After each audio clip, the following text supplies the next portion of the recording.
Sahabat-sahabat Kristus, salam jumpa dalam acara Sabtu, Sarapan Bersama Tuhan. Adapun menu sarapan hari ini diambil dari Filipi pasal 4 ayat 13. Segala perkara dapat kutanggung di dalam Dia yang memberi kekuatan kepadaku. Masih terbayang jelas dalam benak saya peristiwa beberapa bulan yang lalu. Ketika berita kemunculan virus corona di Wuhan, Cina direspon dengan santai oleh pemerintah Indonesia. Dan bisa jadi juga oleh kita semua. Mungkin tidak terbayang dalam benak kita bahwa si kecil yang semula diremehkan itu dengan cepat tiba-tiba menjelma menjadi raksasa yang menakutkan. Korban jiwa mulai berjatuhan. Di antaranya mungkin bahkan merupakan keluarga kita atau orang-orang yang sangat kita kasihi. Bukan hanya kesehatan dan hidup kita yang terancam, melainkan juga perekonomian kita.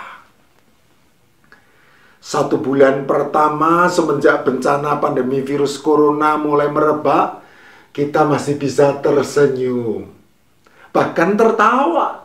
Karena meskipun berat, kita masih kuat untuk menanggung beban yang menimpa semua orang. Bulan demi bulan berlalu, beban terasa semakin berat menekan. Dan jiwa mulai merasa lelah menanggungnya. Akhir-akhir ini di tengah bencana pandemi virus corona yang berkepanjangan, semakin banyak jemaat yang mengeluh bahwa hidup semakin sulit. Bukan hanya virus coronanya saja yang telah terbukti sangat berbahaya, tetapi juga dampak ekonominya yang mengancam krisis ekonomi global.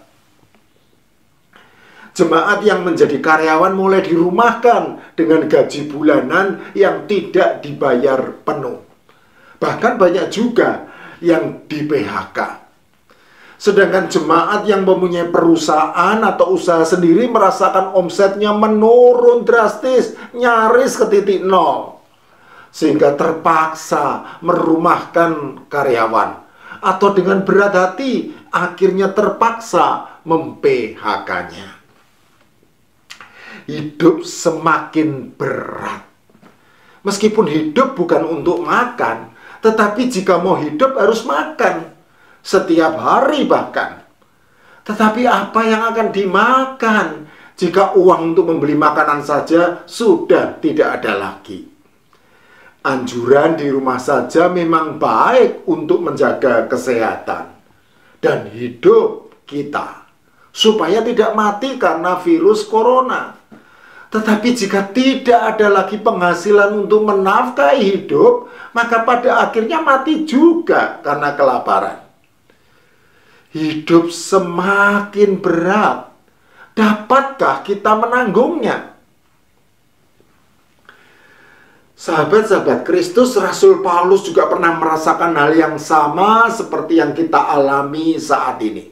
Mengalami berbagai penderitaan, termasuk menanggung kelaparan.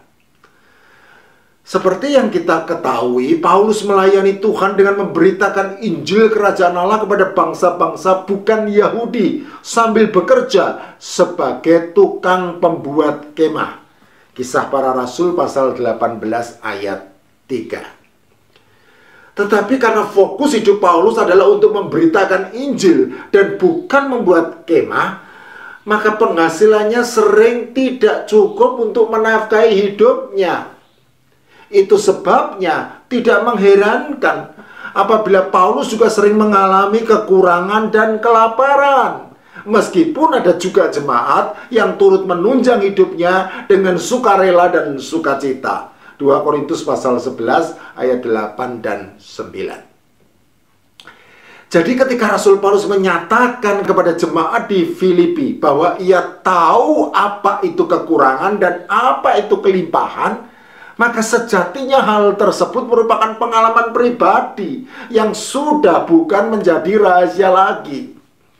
Dalam segala hal dan dalam segala perkara tidak ada lagi sesuatu yang mengejutkan bagi Paulus, karena ia sendiri sering mengalaminya, baik dalam hal kenyang maupun dalam hal kelaparan, baik dalam hal kelimpahan maupun dalam hal kekurangan. Filipi pasal 4 ayat 12. Mengapa Rasul Paulus dapat menanggung beban yang berat tersebut tanpa kehilangan sukacita untuk melayani Tuhan? Ada dua pelajaran penting yang bisa kita petik dari pernyataan Paulus. Pelajaran ke-1, mencukupkan diri dalam segala keadaan. Sahabat-sahabat Kristus, saya menarik kesimpulan ini berdasarkan pernyataan Paulus di dalam Filipi pasal 4 ayat 11. Kukatakan ini bukanlah karena kekurangan, sebab aku telah belajar mencukupkan diri dalam segala keadaan.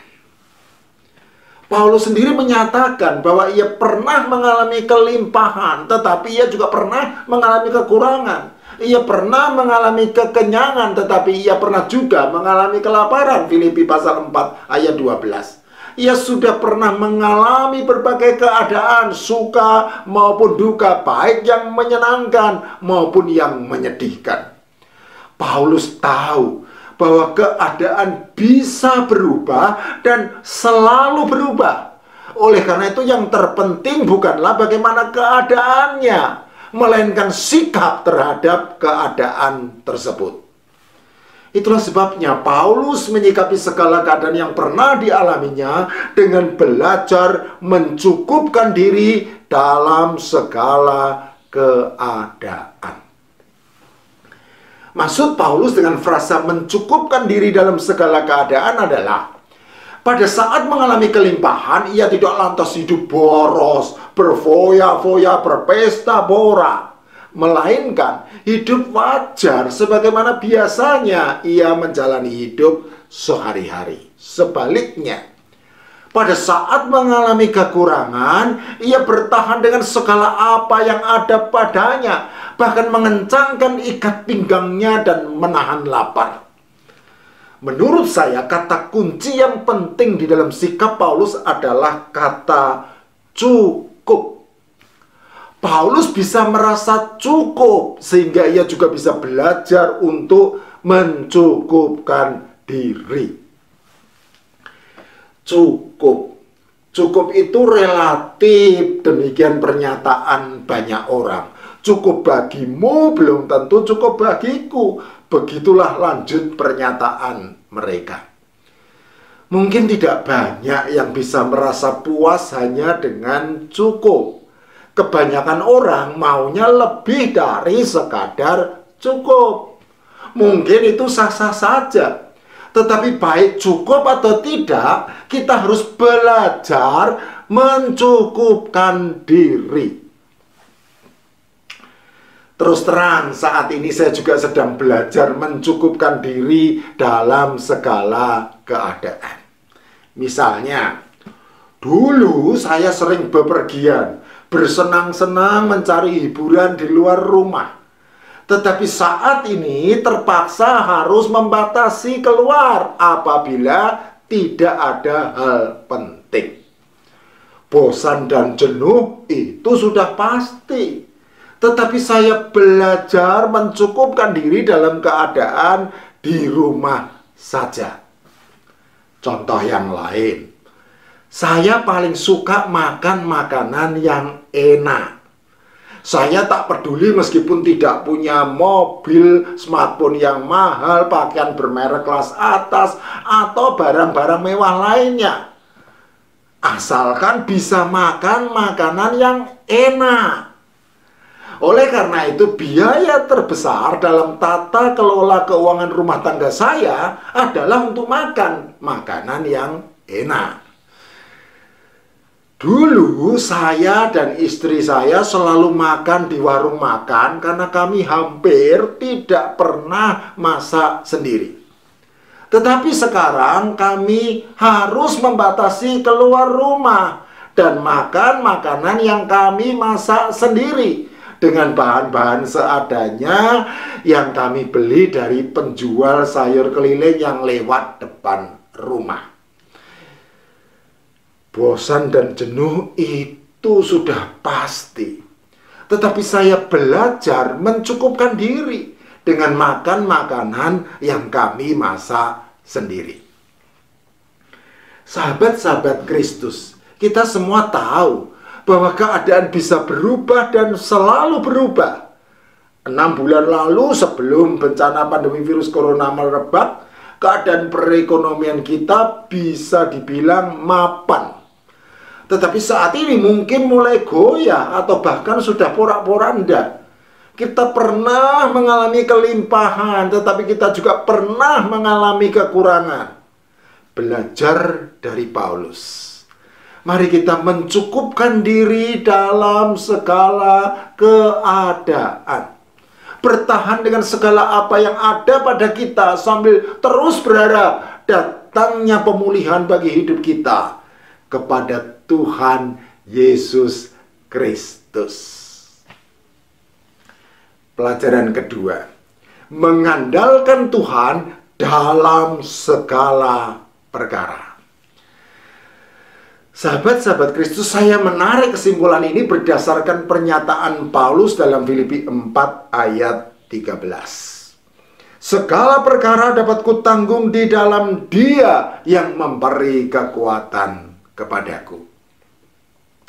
Ada jenis orang yang mengandalkan Tuhan dalam perkara sukar atau besar, tetapi mengandalkan diri sendiri dalam perkara mudah atau kecil, tanpa menyadari bahwa keadaan bisa berubah dari kecil menjadi besar dan dari mudah menjadi sukar.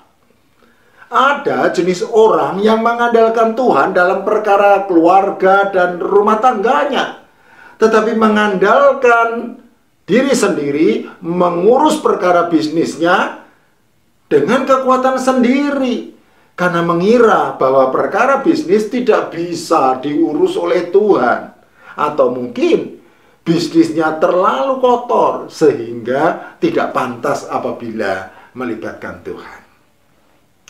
Sahabat-sahabat Kristus, kita tahu bahwa sehebat-hebatnya manusia tetaplah memiliki keterbatasan.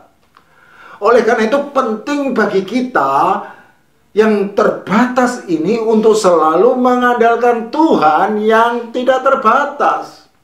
Paulus jelas memahami hal ini.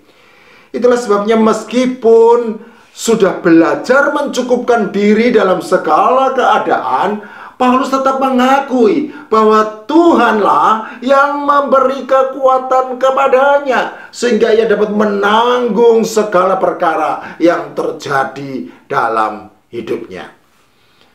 Segala perkara yang dimaksud Paulus cakupannya ya meliputi segala perkara. Perkara apa saja yang terjadi di dalam hidup kita, baik perkara rumah tangga maupun perkara bisnis, baik perkara studi maupun perkara asmara, baik perkara karier maupun perkara kesehatan, baik perkara kelimpahan maupun perkara kekurangan, baik perkara jasmani maupun perkara rohani, baik perkara mudah maupun perkara sukar, baik perkara kecil maupun perkara besar. Sahabat-sahabat Kristus, yakin dan percayalah bahwa Tuhan berkarya di dalam segala perkara, perkara apa saja yang terjadi di dalam hidup kita. Karena itu belajar dari Paulus. Mari bersama-sama kita hidup mengandalkan Tuhan dalam segala perkara dan percaya sepenuh hati bahwa segala perkara dapat kita tanggung di dalam Tuhan Yesus Kristus yang memberi kekuatan kepada kita.